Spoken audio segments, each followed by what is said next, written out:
Everyone welcome to Study Educate. आज मैं गोटे करेंट वैकेंसी उपर कथा हवा कि आरआरबी तार आनुअल कैलेंडर जो रिलीज कर देछि 2026 पई आउ एटा गोटे ह्यूज वैकेंसी भी आगु आसिया जाउछि 2026 रो। तो ध्यान से देखंतु को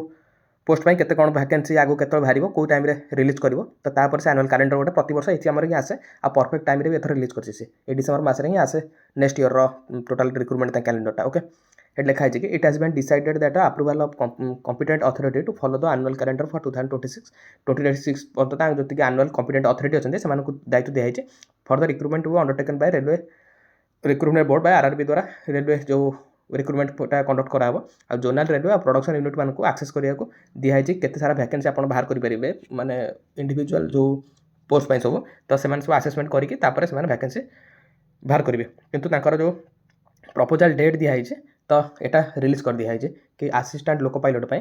फेब्रुआरी बेलू को नोटिफिकेशन बाहर करदे केते कम पोस्ट बाहर कर तो अप्लाई डेट आप एक्सपेक्ट करेंगे कि फेब्रुआरी मार्च भितर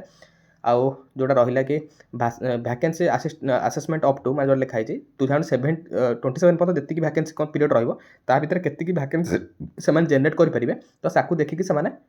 वैकेंसी रिलीज करेंगे। ओके तो सेम तो टेक्निकल जो टेक्नीशियन आउ सेक्शन कंट्रोलर पे मार्च बेलू आपंकर आसीज वैकेंसी आउ सेक्शन कंट्रोलर पे एप्रिल मसरे। ओके तो यहाँ रोचे junior engineers and department of material superintendent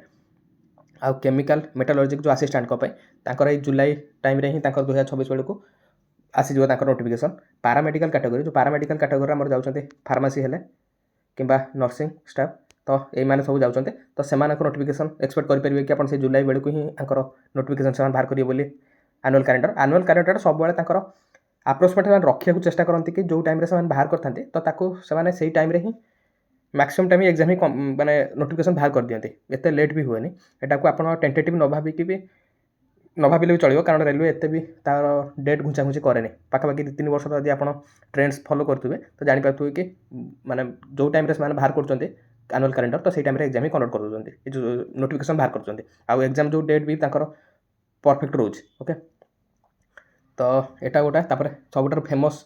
जोटा एग्जामिनेशन आरआरबी कंडक्ट करुचे NTPC non technical popular category आउ एनटीपीसी टेक्निकल कैटेगरी ग्रेजुएट अंडर ग्रेजुएटर हेटा अगस्ट बेलू आप नोटिफिकेशन पाइबे एबे तो अप्लाई डेट सरला एबे जो 2025 तो नेक्स्ट जोटा से अगस्ट 26 आपंकर आसीज एगेन अप्लाई पे आ प्रति वर्ष तो यहाँ ह्यूज वैकेंसी बाहर आ 2026 एक्सपेक्ट कर मैक्सिमम वैकेंसी बाहर बुझे आपंकर जो 2024 बाहर है बहुत वैकेंसी बाहर तो से भाव में 2026 भी बहुत वैकेंसी आसवाक जाऊे आग को एनटीपीसी। ओके आउ लास्ट को सेप्टेम्बर आ अक्टोबर मास को आप जो मिनिस्ट्रियल आइसोलेटेड कैटेगरी आ लेवल 1 भी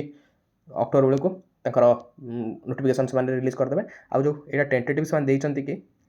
जो जोनाल काउंसिल